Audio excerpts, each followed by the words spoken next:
Albeit with blustery showers in the north and west, further south again, and a misty start for southeast England, but sunny spells coming through later with highs of 15 or 16 Celsius.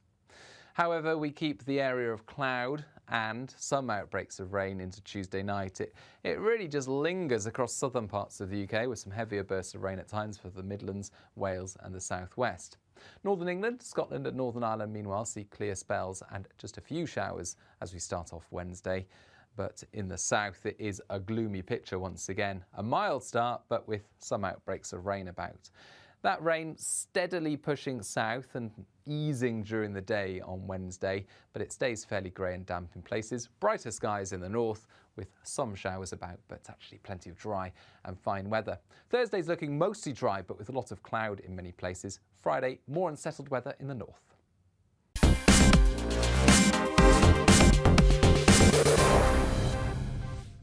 You're watching GB News live across the UK and the world on our digital stream. GB News is Britain's news channel. We are the UK's home of discussion and debate from all perspectives. We are here for you. Don't forget to join our YouTube community by clicking on that subscribe button.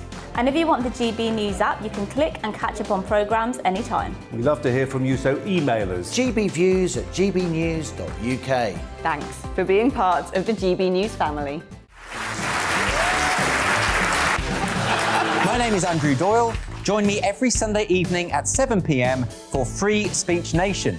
This is a show where we address current affairs and news stories of the week with the help of two wonderful comedian panellists. I brought in comics because I want to give it a lighter edge, and also they work for less. See you there.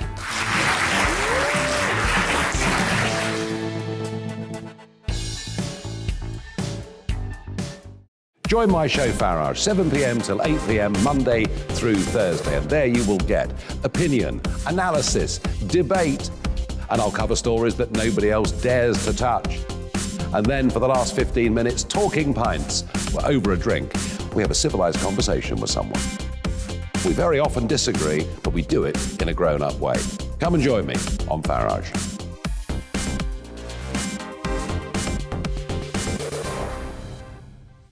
I'm Colin Brazier. I've reported from more than 70 countries around the world, covered wars from Afghanistan to Iraq, from Lebanon to the Balkans. I'm trying to bring that experience, that feel for events, to the studio. And something else. I'm ready to give an opinion. Today's stories with a spark. Brazier from 8 p.m. weekdays on GB News.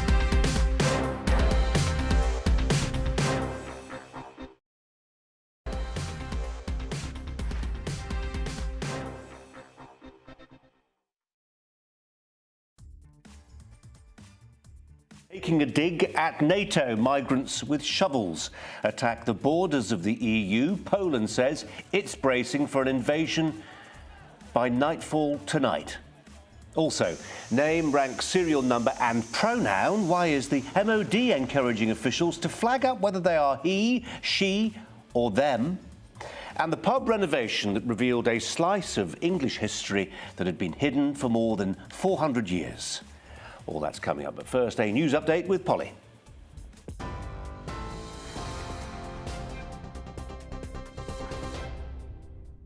Hello there, your GB News headlines this hour, and MPs are still debating last week's vote to block the suspension of Owen Paterson and to overhaul parliamentary standards.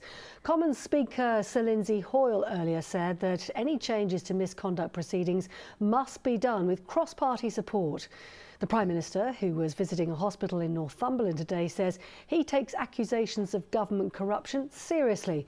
But the Labour leader, Sir Keir Starmer, has accused Boris Johnson of corroding the trust between voters and politicians.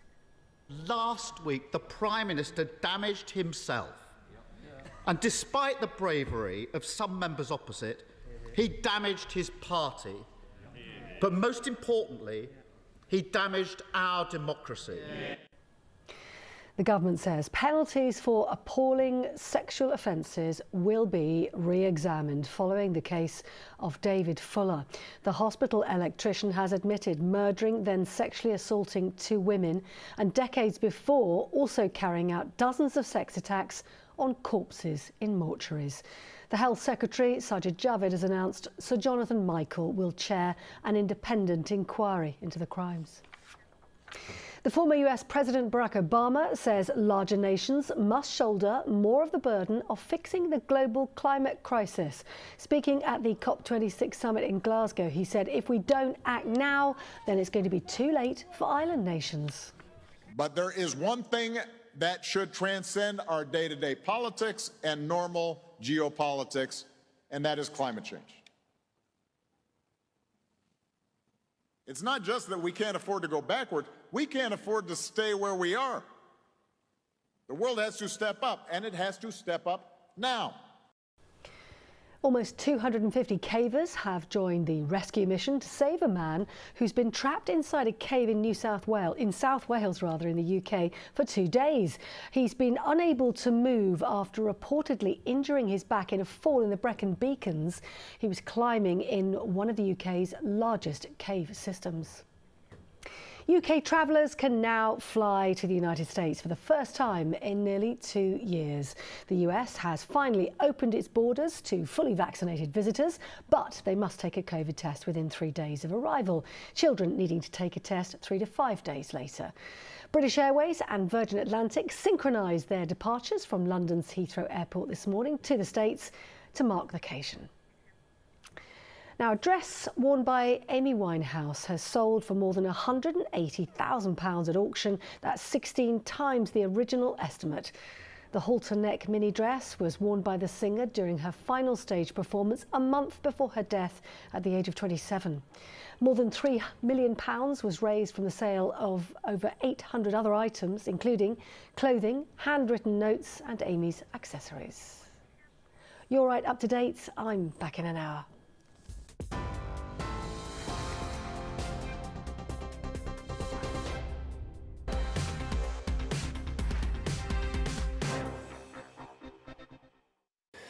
Well, now, a NATO country is facing what's being described as an invasion tonight. The Polish border force says it expects that nightfall will see a major assault by men who are in the vanguard of an attempt by hundreds of migrants to enter the European Union. The setting for this hybrid conflict is the frontier separating Poland from Belarusia, whose leader is threatening to flood Europe with migrants in retaliation for sanctions imposed against his regime imposed by Brussels. Well, tonight NATO has said it stands ready to assist its allies and, quote, maintain safety and security in the region. Well, we've been collating footage as it's been coming in today. As you're about to see, the images together paint a picture of some chaos, but also of a deliberate attempt by one state to destabilise a neighbouring state that's a staunch ally of ours, by using migrants as a weapon. This side of the wire fence is EU and NATO territory. The other belongs to Belarus. The man with the shovel doesn't care whose frontier it is.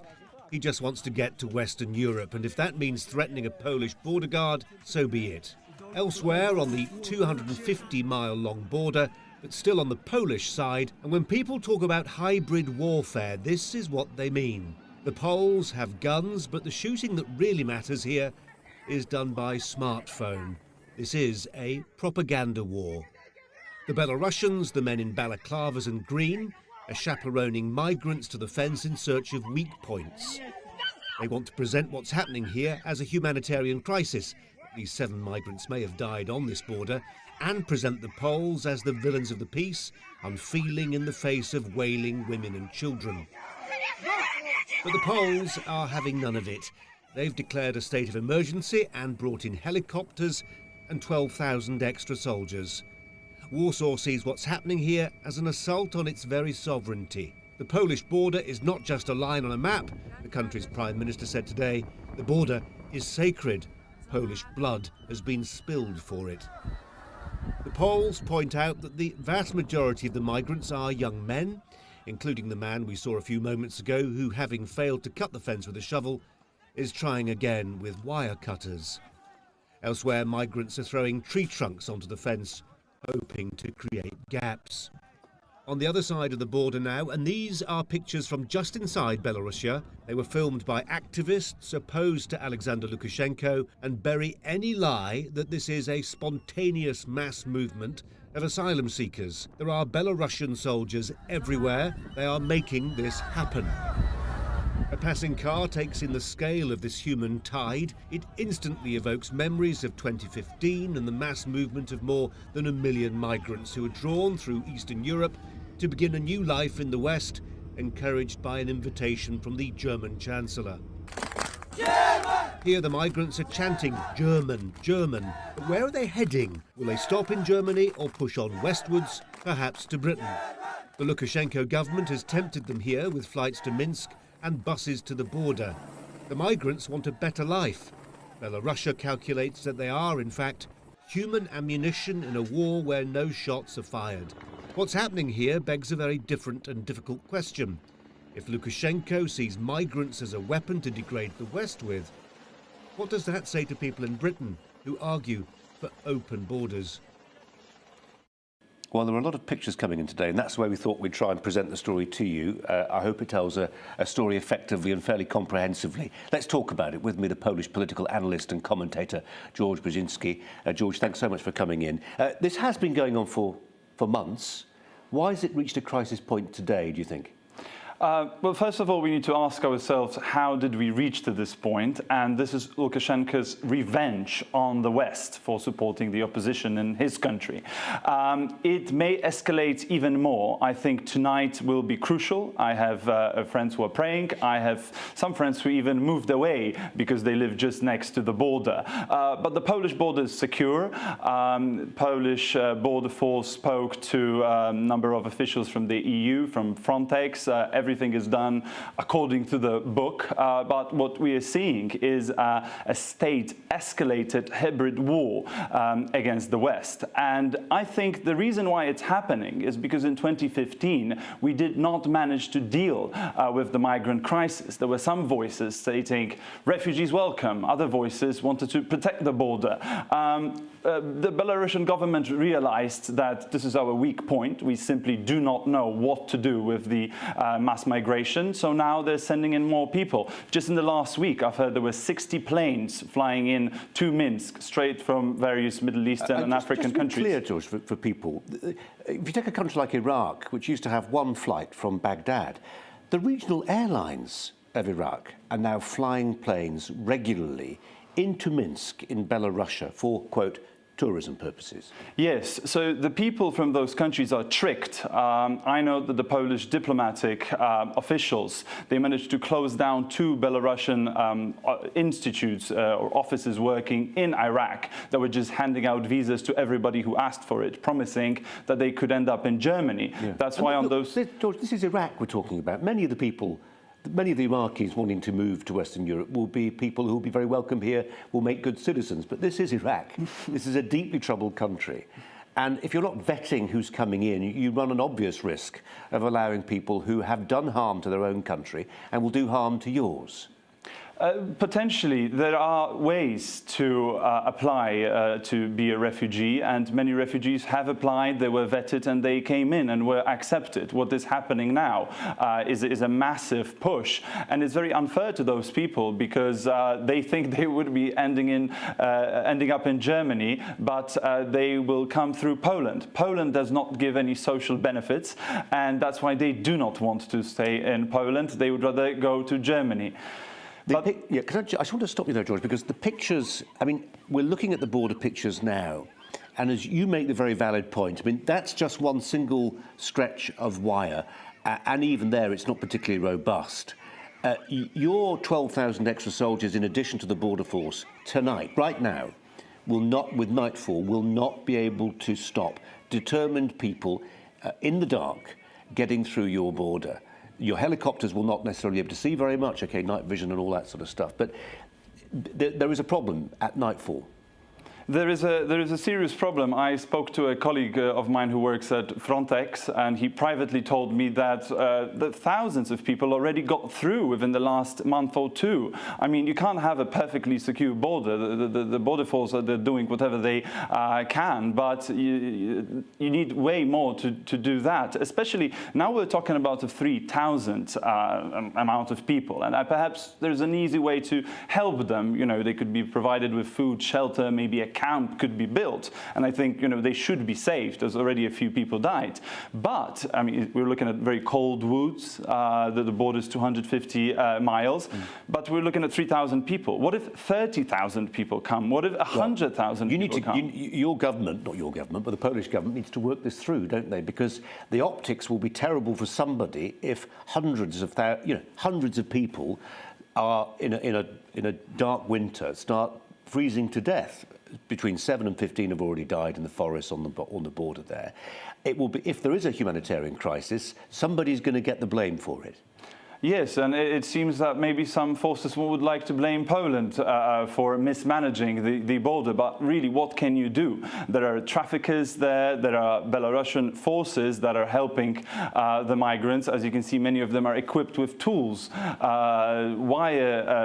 cut the wires, they have the shovels. I mean, it's an organized action, and what's very sad is there are women and children between them used as human shields. It's a very serious issue that Europe and the West should really come up with a way to deal with it swiftly and to make sure that these people are not stranded there and are not promised something that is a lie. They cannot just come in, even if we should accept some of them. George, very briefly, I saw pictures today, I'm sure you've seen them already, if not before, for a new wall, a new border wall that will be going up along between Belarusia and Poland.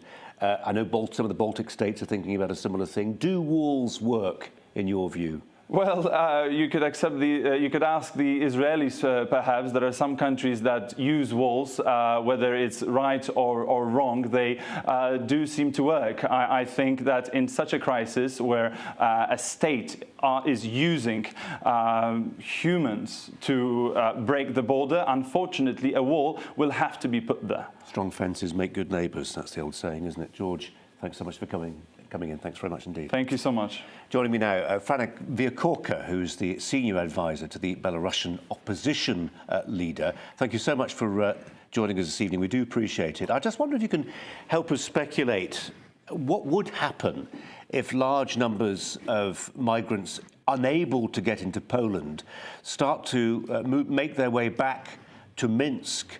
What would the regime do then? Because it would very much be for the regime to sort out.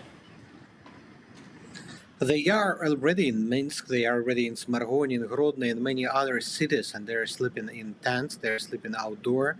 It's minus degrees by Celsius already tonight, and I don't know if they are able to survive this cold Belarus winter. And I don't see any efforts of Lukashenko's regime to ensure that they have housing, they have food. There are no humanitarian organizations in Belarus anymore. They all got shut down last summer, and no human rights defenders on the ground. So we should be really worried about what's happening in the country, because more than 15,000 of them are in Minsk and about 1,000 or 2,000 on the border. Also, we can speculate that some of them could move to Russia and seek for a better life in Moscow, Smolensk, and other cities. I don't see any reasons for them to come back to Middle East from where they came. So definitely this crisis will not end today or tomorrow. Franek, this is not Lukashenko, the first leader who's weaponized migrants. The Turks have been doing it for years. Is it possible to buy off somebody like this? Is it as simple as waving a magic wand and saying, OK, Brussels decides that there will be no more sanctions against Lukashenko, against the Belarusian regime, and life will return to normal and he'll seal the border? Lukashenko is a professional provocator, and everything he has done in the last 12 months was to diminish Western efforts, discredit EU, and take revenge on those who support democratic movement in Belarus. Just to remind you, hijacking of Ryanair flight in May, kidnapping of Timanovskaya in Tokyo during Olympic Games, a violent death of Shishov in Ukraine, Belarusian activist, and finally migrant crisis. He wants to make EU and the West in general to be busy. He wants to change the focus of problem from political crisis and terror organized by Lukashenko to the border crisis. So then he can trade lifting sanctions for softening border crisis, and then he expects that the West will forget about the root of the problem. The root of the problem. I hate to tell you, Franak, I think he may have, I hate to tell you, but I think he may have hit upon a pretty shrewd and successful strategy because, sad to say, many of the incidents you relate, you tell us about, they're reminders of course, were abuses of human rights and free expression, but actually are not particularly great cause celebs for many people in the West, certainly not in Britain. But the sight of images that rekindle memories of 2015 and the thought that perhaps some of the people who are crossing the border into Poland, if that's what's happened, certainly has happened and will happen again, end up in Calais looking to get into Britain. Now that will make people sit up and take notice here. Perhaps you know better. But as for myself, I'm really afraid that the West will forget about what happened last year in Belarus. We basically saw how the group of people led by Lukashenko basically seized the power, and they continue terrorizing people. So on one hand, we see these pictures in the world media of the border crisis, how migrants are trying to get through and go to Germany. But on the other hand, today and yesterday, we receive evidence of torture in cells and prisons all over the country in Belarus. So we should be very careful and to not forget about political crisis that's still happening in Belarus. And we want to speak to European leaders. And actually, 10 minutes ago, Svetlana Tikhanovskaya received the call from Andrzej Duda, and he assured her that Poland will be insistent not only on ending crisis on the border, but also on the release of all political prisoners and conduction of new elections. Franek Viercook, we appreciate your time. Thanks very much indeed. Well, let's turn to our Home and Security editor, Mark White, who's here in the studio with me. Mark, people at home thinking this all feels like a very long way from their homes, but actually there is a potential ramification for them.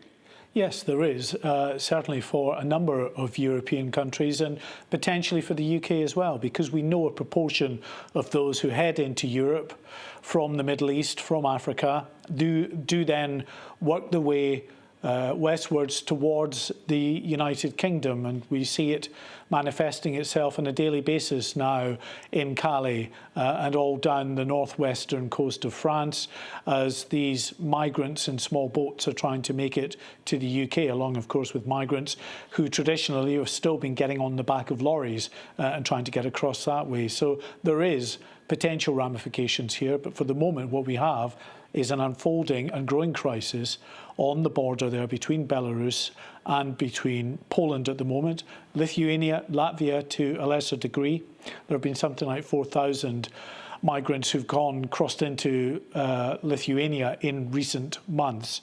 Latvia less so, but Poland now absolutely bearing the brunt of this. Some 2,000 are stuck in effectively no man's land between the Polish border, the Polish authorities absolutely determined not to let them across, and the Belarusian border with the Belarusians not letting them go. These are the images, Mark, aren't they? These are the images that will, for a lot of people, will set some alarm bells flashing because it suggests we may be looking at a modest repeat of what happened in 2015. I mean, clearly nothing on the scale that we saw then, but when you start seeing long columns of people on foot, you begin to wonder whether the borders at the extremities of the EU will be fit for purpose. Just a thought, we asked a question tonight, about 40 minutes ago, thereabouts. A big response, in excess of 3,000 responses so far. Police and young men have clashed on the Polish border. The migrants are freezing and want to be allowed into the EU. Should Poland let them? 96% of our respondents say no. The problem the Polish government have got is that actually within the international community, a lot of people will say yes. Yes, and it depends whether the Polish government have the stomach for the fight to resist those calls to allow the migrants into their country. Frontex, the European Union's border authorities, want to work with the Polish, but the Polish are resisting that at the moment. They want to just stop these migrants getting anywhere near the country because what they don't want to do, Colin, is to allow them in and then have to set up effectively the kind of processing centres, the camps that we've seen in parts of Greece, on the Greek islands, that we've seen in Turkey. And you were mentioning before that this isn't something new, that the Turkish government has exercised the same kind of tactic. They did. Erdogan in 2015 effectively opened the borders, allowing those migrants coming into Turkey to go on up into the EU. What did the EU do? It backed down and gave him £5 billion in order to deal with the migration crisis. It created some time and space for the Greeks to start building serious walls. Yeah. They've got what are called sound cannons, I think, now, that they direct at people. Non-lethal weapons that make it uncomfortable to be in a particular terrain. And that arguably is what buying off, whether it's Erdogan or whether in this case it's Lukashenko, it allows you a breathing space to actually get the walls in. And we've been looking at the plans today, deep foundations, 20-foot high walls that the Poles are talking about putting up. But it will take time. It will take time. They need a breathing space. Yeah, some £350 million, I think it is, going to cost them to build this wall. It will probably be more than that.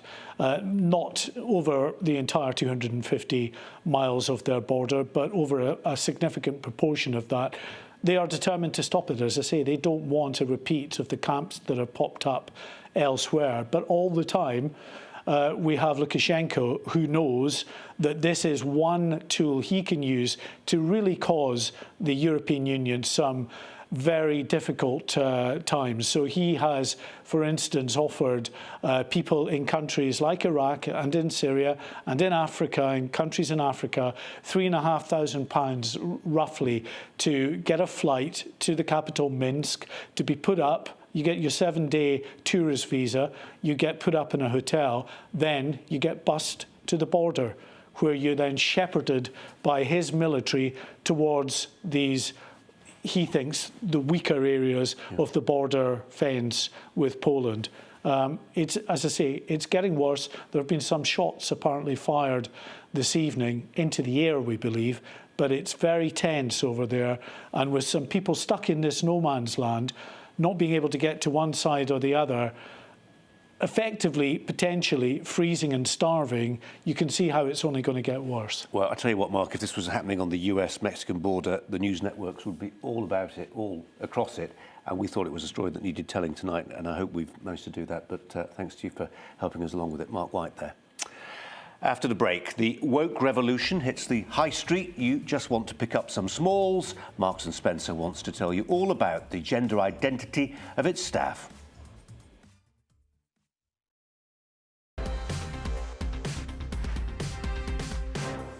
You're watching GB News live across the UK and the world on our digital stream. GB News is Britain's news channel. We are the UK's home of discussion and debate from all perspectives. We are here for you. Don't forget to join our YouTube community by clicking on that subscribe button. And if you want the GB News app, you can click and catch up on programmes anytime. We love to hear from you, so email us. gbviews@gbnews.uk. Thanks for being part of the GB News family.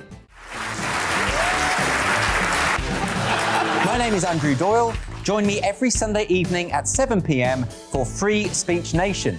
This is a show where we address current affairs and news stories of the week with the help of two wonderful comedian panellists. I brought in comics because I want to give it a lighter edge, and also they work for less. See you there.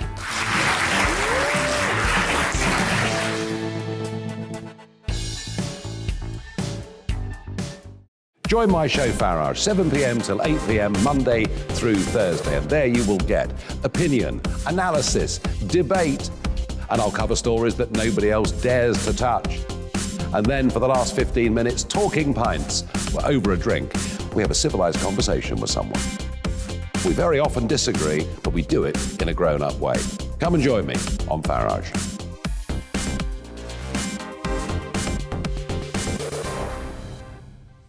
I'm Colin Brazier. I've reported from more than 70 countries around the world, covered wars from Afghanistan to Iraq, from Lebanon to the Balkans. I'm trying to bring that experience, that feel for events, to the studio. And something else. I'm ready to give an opinion. Today's stories with a spark. Brazier from 8 p.m. weekdays on GB News.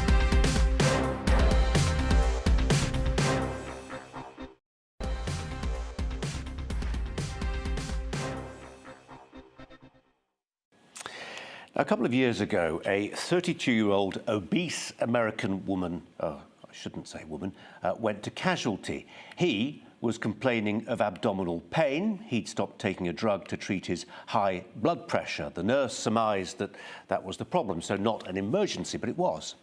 The man was actually in labour, but by this time it was too late to help the unborn baby, which didn't survive. The patient didn't know he was pregnant, and here's the point, the hospital didn't even consider that possibility because the medical records made no mention that he had once been a she. It's really confusing, this, isn't it? It sounds like the stuff of urban mythology, but it's actually a case that was written up a couple of years ago in the New England Journal of Medicine. It's an extreme reminder of what happens when ideology trumps reality, when a desire not to cause offence leads to very real harm. It's all the more shocking because you might expect medical data to be the last place where trans activism would take hold. But if you think that's true, you obviously haven't been paying attention during the nightly de-radicalisation classes I've been holding with Andrew Doyle. It was British clinicians, not Americans, who recently came up with the word chest feeding, remember, lest anyone improperly took a breastfeeding mother, who now identified as a man, to be a woman. Well, by this point, you're probably thinking about putting on the kettle. How does any of this unhinged transgender stuff affect you? Well, if it hasn't already, it soon will, potentially, because in the not-too-distant future, you are going to have to make a choice about whether you will describe what you see or whether you will let someone decide that for you. What do I mean? I mean that quite soon, if it hasn't happened yet, you are going to get into trouble for misgendering someone. Or you're going to find yourself in hot water by declining the opportunity to define yourself not just by your name, but according to your preferred gender pronoun. Over the weekend, a couple of strong clues about which way the pronoun wind is blowing. It's long moved off campus and is now very much the next big thing for underemployed HR departments in both the private and public sectors. The public sector? Officials at the Ministry of Defence, no less, being asked to say whether they want to be known as he, him, she, her, or they, them. And the private sector? Marks & Spencer, the latest woke employer, revealed this weekend to be handing out pronoun badges so you don't misgender someone as you ask them in which aisle the clotted cream might be found. What does this look like in practice? Well, have a look at this video from Microsoft. It's not a spoof. I repeat, it is not a spoof. Hello, everyone. I'm Natalie Gadilla. I'm a Caucasian woman with long blonde hair, and I go by she, her. I'm a product marketing lead here at Microsoft and co-host of the podcast Security Unlocked with this guy. Yes, that would be me. Hello, everyone. I'm Nick Fillingham. I'm a Caucasian man with glasses and a beard. I go by he, him, and I'm a security evangelist here at Microsoft. In 5 years' time, could we see every person who introduces themselves on TV obliged to clarify which gender they are? Hi, I'm Colin Brazier. I identify as he, him. Here are tonight's headlines. The moment I realised I could no longer stay with my last employer was the moment it went along with a request from the singer Sam Smith, who wanted to be known as they, them. As I read the words put together by colleagues, I genuinely could not understand whether they was referring to another person in the story or they meant Sam Smith. Journalism is meant to be about lucid communication, using the lexicon most people employ and understand, governed by common rules of grammar we share. Journalism shouldn't be a vehicle for semantic or social engineering. But of course it is, and it's been done by a minority who believe they get to set the rules of the game. So we end up with the situation we had earlier this year, when sports reporters at the Olympics felt they had to refer to a weightlifter like Laurel Hubbard as she, even though she had been a he, and that gave her an inbuilt and enduring physical advantage. Go along with the language, and you go along with the polite fiction that a level playing field exists between someone who grew up fortified by testosterone as a man and a biological woman who did not. This gets really serious when we're talking about crime. I'm told that some journalists now report things like sexual assault as if both perpetrator and victim are female because the rapist goes by the pronouns she, her, even though she, her has male genitalia. That's my industry. What about yours? What happens when the company you work for insists you start adding your preferred gender pronoun on emails, for instance? Do you kick off? Or do you take the line of least resistance? I would submit it's a modern-day purity test. Fail it, start talking about your right to free expression, and you may kiss goodbye any chance of further corporate advancement. This is how woke works. You will not be able to avoid its moral contortions just because you think it's silly and absurd. That's the Brazier angle.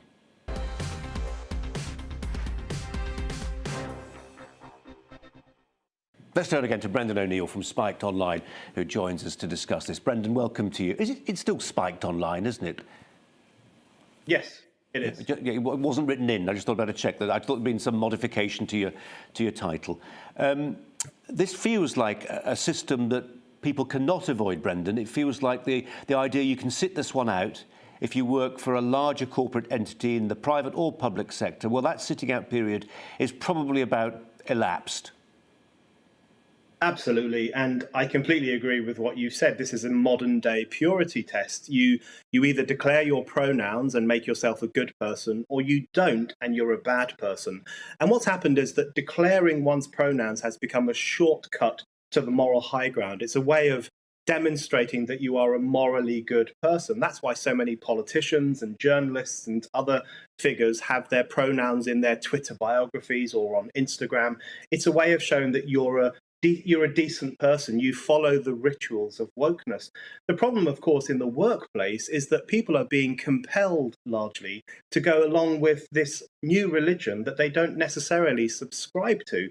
Now, I'm against censorship. I'm against preventing people from saying what they want to say, but I'm also against compelled speech. I'm against forcing people to bend the knee to ideas they don't believe in. For example, that a man can click his fingers and become a woman. People should no more be forced to say that at work than they should be forced to say Jesus is the Messiah or Allah is God. They shouldn't be compelled to say these things.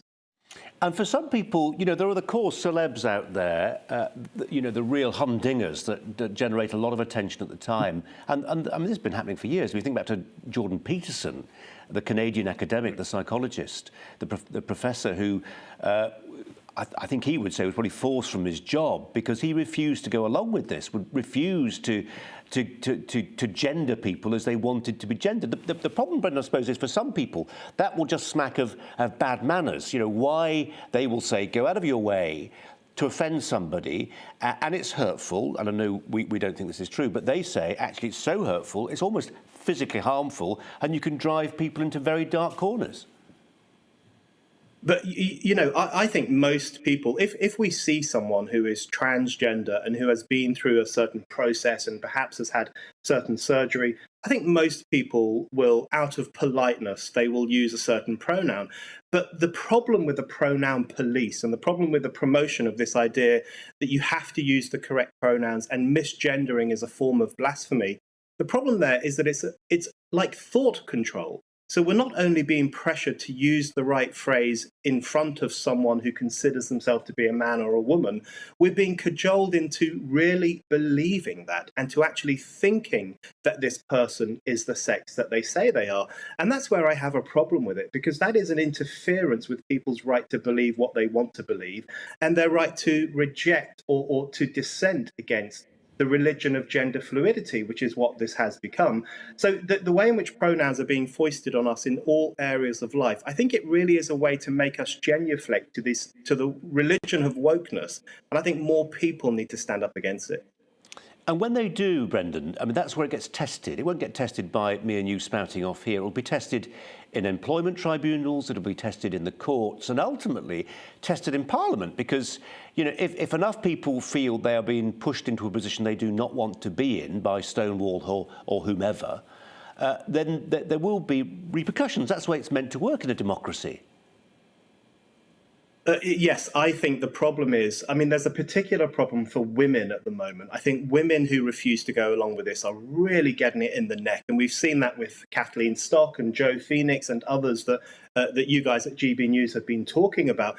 Women who refuse to use the supposedly correct pronouns, they are losing their jobs. They're being hounded out of the workplace. And that is a real problem. I think there's a strong element of misogyny in some of this. But I think I support freedom of speech in all areas of life. And I think that does mean the right of people to talk about reality and to talk about biological sex. And I'm sorry, but I've come to the conclusion that you can't just choose your pronoun, because you don't get to simply define yourself. I can't say that I am 6'5", for example, because that is not true. There is a reality that we have to adhere to. And I think the problem with this idea that you get to choose your own pronoun and everyone else must bow down to it is that it's a defiance of reality itself, and it forces people to say things that they know are not true. And I think that's quite Orwellian. We'd have gone along with you if you'd said you're 6'5". We've no way of knowing. We've got no sense of scale as you sit there. Just a thought on steam power, steam engines, and their colonial baggage. What on earth am I talking about, Brendan? This is the latest raking over of the awfulness of British history, is now arguing that steam engines were a bad thing because they helped to they helped to assist colonialism, essentially. This is so ridiculous, and it really demonstrates how this turn against British history, how dangerous it has become. Because, of course, steam engines were one of the greatest developments in this country, as was the entire Industrial Revolution. It propelled us from the old times into the modern era. But even something as important and as revolutionary as that now has to be demonized as racist and horrible and disgusting.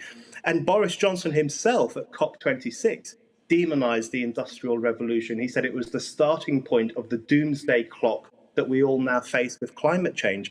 We're witnessing a vicious turn against the wonderful gains of British history, and that has to be resisted. Yeah. Unfortunately, there's no option allowing people who've got all the gains to hand them back, which would be the fair thing to do. Yeah. Brendan, thanks very much indeed. Brendan O'Neill. Well, those who run, teach at and study at Oxford University colleges, well, we tend to think of them as pretty right-on, politically correct characters. There are campaigns to pull down statues, if they have any connection with slavery, or steam engines, perhaps. And the subjects studied are pored over for signs of colonialism. So it came as a surprise to learn that Oxford had taken a donation from the Alexander Mosley Charitable Trust. Critics say the money comes directly from the inheritance left by Oswald Mosley, the leader of the British Union of Fascists, the Black Shirts, and as such is therefore deeply, deeply contaminated. Well, joining me, the military historian, Dr. Robert Lyman. Doctor, thanks so much for your time. We do appreciate it. You feel that students need to make their objection to this pretty clear? Well, I think most right-thinking people will be horrified at the decision made by the university to accept this money. The money comes from a family of renowned Nazis and Nazi sympathizers. We all know who they are. If the war hadn't gone our way in the Second World War, the country would have been run by a chap called Oswald Mosley, and it's his son whose money has been funneled through this foundation to Oxford University. And when I heard the news on Friday, was absolutely horrified that the university could make the decision they made. I mean, as you have observed earlier, the optics on this for the university are very, very poor. And my first reaction was to say, well, the students, of course, at Oxford, right across the piece, would also be horrified as me to hear this news. I haven't heard a peep from them yet, and I'm looking forward to them marching to bring down Mosley. The real challenge here is perhaps the hypocrisy, as you've described, of these universities being quite prepared to be the moral arbiters of history and of our modern culture and what we take from history, and yet being prepared to take money from this tainted source. I have no problem at all, actually, with universities taking money, so long as they do so in a transparent and an open way. And I would have suggested that I suggest that actually the university hasn't done this. The university has acted in a very underhand way. Despite the opposition and the campaigning of friends and colleagues of mine to persuade them to desist. So Professor Lawrence Goldman has worked very hard to try to persuade the university that their decision is wrong, and they have ignored him. I think they're clearly desperate for the money. But if I was a university, I would say, well, I'll take the money, but I'll give it to an independent third party, maybe the Holocaust Educational Trust, and they can supervise it for me. And that would solve the problem. At the moment, what they're doing is they're facilitating the washing of this money and the washing of the Mosley name.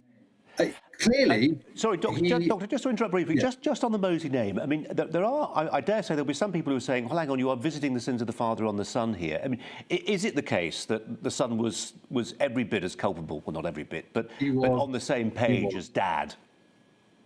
He was in the same camp, and there's an enormous amount of evidence to suggest in a number of reports undertaken in 2017 and 2018 that he inherited and maintained and supported the same vicious views of his father. I mean, this really is quite extraordinary. I think people just need to be aware of who Oswald Mosley was and the ideas and views that he propagated, and those of his family. Yeah, I mean, because, as you say, there isn't the counterfactual where he's in charge, being some hideous dictator. And there's also that feeling, isn't there, which is that somehow, you know, we didn't really submit ourselves to the blandishments of fascists. That's just something that happened on the continent. Well, I think the reality is if the Germans had been successful in the Second World War, I mean, it was never on the cards in actual fact. Mosley was setting himself up to be the dictator of this country. And we need to remember that. This is quite an extraordinary position for a Briton to take during the war, and it was for that reason that he was interned throughout the war. He was imprisoned and only released at the end. He was a very, very nasty character, and he held to some very, very vicious views that his son Max inherited. The issue here is that, you know, I can't see this happening in any other country. I can't see it happening in the continent. It's almost like perhaps akin to a university in Germany accepting money from Hermann Göring's family, and the university naming the building after Göring or some other Nazi luminary. This really is quite ridiculous that they've got themselves into this position. So there's that on the one hand, and I have to say I don't really get shocked by these things nowadays, but I was horrified and angry when the story broke on Friday, and I was particularly angry that reasoned propositions to the university to change their mind had been rejected. I was particularly shocked, actually, that the university said that they'd gone through all the appropriate processes to ensure that the donation was legal and appropriate. That's just really rubbish. That's excusing behaviour for a bureaucratic purpose rather than a moral one. There is always a moral imperative at heart here, and I'm afraid the university has let itself down. Well, I have to say, this news channel spends a lot of time excoriating students for being too active, but in this instance, as you say, it does seem odd they've not been beating a path to the door of the university. Dr. Lyman, we really appreciate your time. Thanks ever so much. Coming up after the break, the 15th century paintings found behind the walls of a Wetherspoons pub.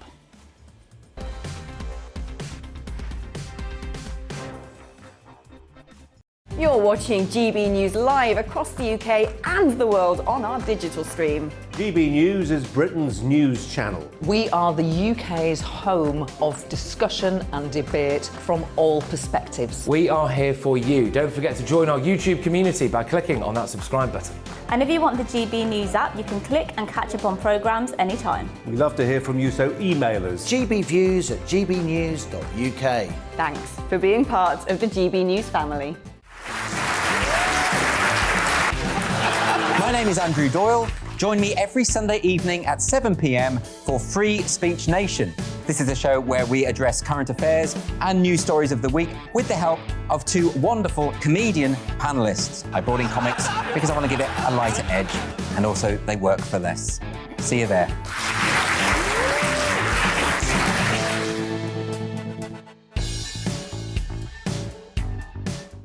Join my show Farage, 7 p.m. till 8 p.m. Monday through Thursday, and there you will get opinion, analysis, debate, and I'll cover stories that nobody else dares to touch.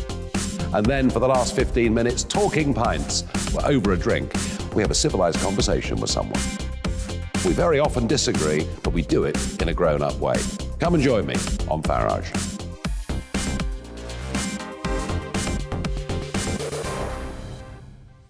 I'm Colin Brazier. I've reported from more than 70 countries around the world, covered wars from Afghanistan to Iraq, from Lebanon to the Balkans. I'm trying to bring that experience, that feel for events, to the studio. And something else. I'm ready to give an opinion. Today's stories with a spark. Brazier from 8 p.m. weekdays on GB News.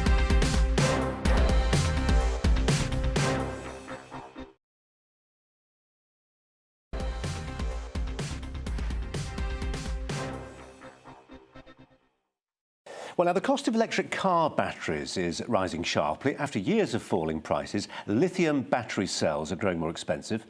Lithium is in relatively short supply, and Chinese battery producers are said to be renegotiating contracts in light of that. Well, the higher cost of batteries will, in all likelihood, not be absorbed by manufacturers but passed on to car makers. And that matters because it's often seen as the high upfront costs of electric cars that sometimes dissuade would-be purchasers who know they can recoup that outlay over the longer term, but not the short term. Well, joining me now to discuss this, the motoring journalist Quentin Wilson. Quentin, thanks ever so much for your time. Much appreciated. This on the day that, is it 10,000 extra charging points have been announced by the government? So there's a lot of money at stake here. There is. And yes, the prices of raw materials, all raw materials, never mind lithium, is going up because of a post-pandemic upswell. The thing to remember is that we're at the very beginning of this journey with batteries. Since, 2009? That's really when you were able to buy an electric car with a lithium-ion battery. Now, in those 11 years since then, the battery has got better and better and better. I was doing 50 miles to one charge in little Citroen C0 in 2009, and now in a Tesla I can get 280 miles to one charge. So in that short period of time, we've done a lot. In the next 10 years, that improvement in R&D and different materials, different chemistries, will mean that those batteries will become more and more efficient, and we won't have to rely on as much cobalt, as much nickel, and as much lithium.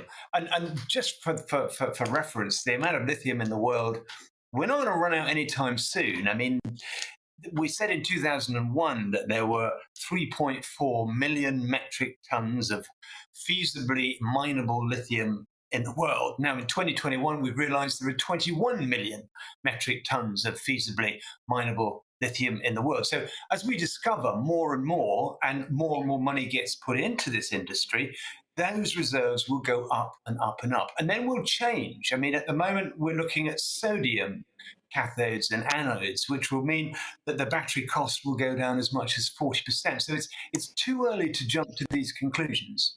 Yeah. As with fossil fuels, so with lithium and other rare earth metals. As the price even goes up, you'll find that people will be tempted to bother to look for those new deposits and new supplies as well, won't you?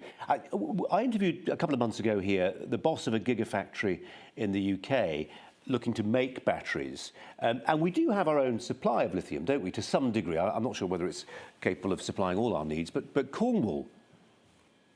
Well, we've got Cornish lithium, which is great, and it would be absolutely wonderful if we could be self-sufficient with lithium from Cornwall. But I think it's unlikely, given the huge demand we're seeing for electric cars. It's interesting to note, Colin, that the Porsche Taycan outsold the petrol Porsche 911 in the first 9 months of this.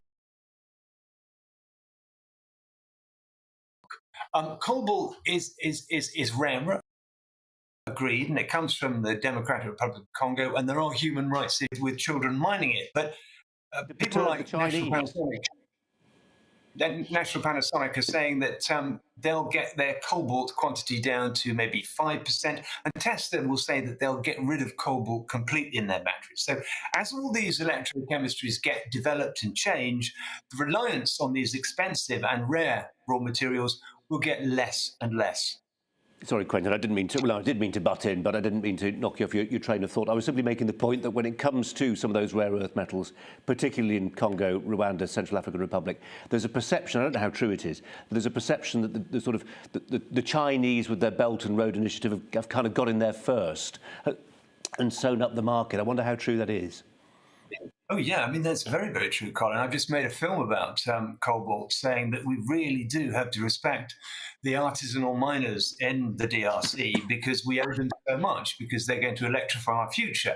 And there's a thing now called the Fair Cobalt Alliance, which is really, really important, where we put money back into schools and health, etc. But sure, the Chinese have got there first, and we were asleep when this was happening. They were doing this 10 years ago, and they were buying up all the mines, and they were solidifying their grasp on cobalt in the DRC with less than perfect standards. Now, in the UK, we have luckily ESG, which is environmental, social, and governance, to make sure that when we do get these battery factories up and running, we sustainably source all these raw materials, and we don't ever buy cobalt from mines where children are used to mine it. So all I'm saying is that, look, we have an opportunity here, Colin, to change from fossil fuels to zero emission, low carbon cars. And I think that's something worth fighting for, and also creating another industry that will, over the next decade, be worth not billions, Colin, but trillions. And some of those trillions I want to come to the UK. Yeah, as do we all. Quentin Wilson, really good to talk to you as ever. Thanks ever so much. Now, William Cecil, better known as Lord Burghley, was the chief advisor to Queen Elizabeth I in the 1500s. He was the second most important person in the country, effectively, a man of great power and influence, not a man whose image you'd expect to find while renovating a Wetherspoons pub.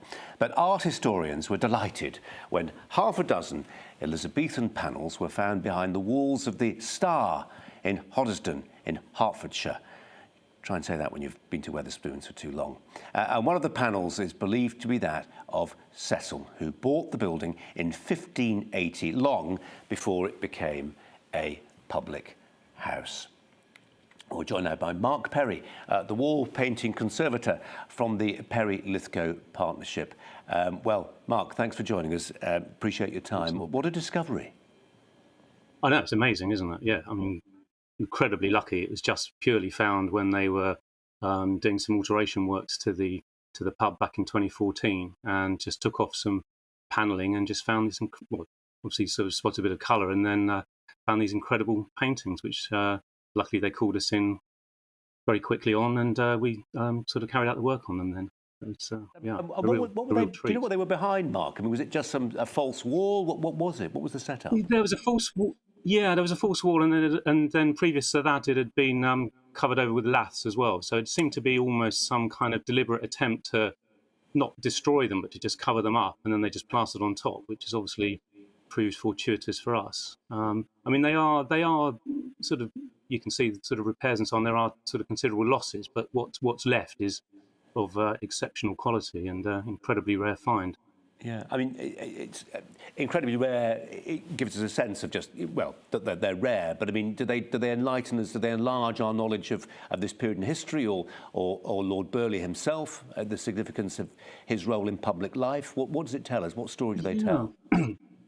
Well, I mean, there are sort of a number of sort of current theories about who they depicted. Lord Burghley was one suggestion, but ironically this morning I was having a conversation with somebody from Burghley House, and he pointed out the fact that William Cecil had a full beard and was always depicted as such, and this figure here doesn't have a beard. Don't knock the story down, for heaven's sake. I know. When you were saying it, I was thinking, oh dear. But, I think one of the other theories is that it could be members of the family. Another theory is that it could be representing virtues and vices, and that figure is holding money bags and a scale, so he could represent avarice and so on. But I mean, aside from whether it is Lord Burghley or not, the decorations on the particularly on the women's clothes and the sort of millinery and so on are incredibly important and highly detailed and very reminiscent of sort of Elizabeth I type dresses and so on. Yeah. So sort of dating wise is sort of spot on. Yeah. We've got about 20 seconds left, Mark. What happens to the panels now? Well, they are protected behind glass, which has to be removed whenever we do any maintenance work on it. But it means that the pub activities can carry on. I mean, Wetherspoons are fantastic at, when they take on these buildings, they find these important things. They do move, heaven and earth to sort of protect them and make sure that they're maintained well. So that's our role in it, and everyone can go in and enjoy it while they're having a pint. So it's a lovely story, regardless of Lord Burghley's role in it. Sorry Perry, about thanks that. very much indeed for joining us. That's all. Dan Thanks Wooden is next. Stand by. Hello again. A lot of cloud overnight for many of us, and rain is sinking south across northern parts of the country, but it will be milder as a result, and then it turns drier and brighter during Tuesday. Here are the weather fronts that are sinking south overnight. In between them, a slice of mild Atlantic air that contains an awful lot of cloud, some thick and low cloud across many parts of the country through the night. And these outbreaks of more persistent rain, initially for Scotland and Northern Ireland, and then sinking into parts of northern England and Wales by the end of the night. Clearing skies, meanwhile, behind the weather fronts for northern Scotland. A lot fresher here as we begin Tuesday, but mild and fairly dismal elsewhere. A lot of cloud, some of that low cloud covering hills, and some spots of rain and drizzle just about anywhere in the west, but most persistent over the hills of northern England and Wales.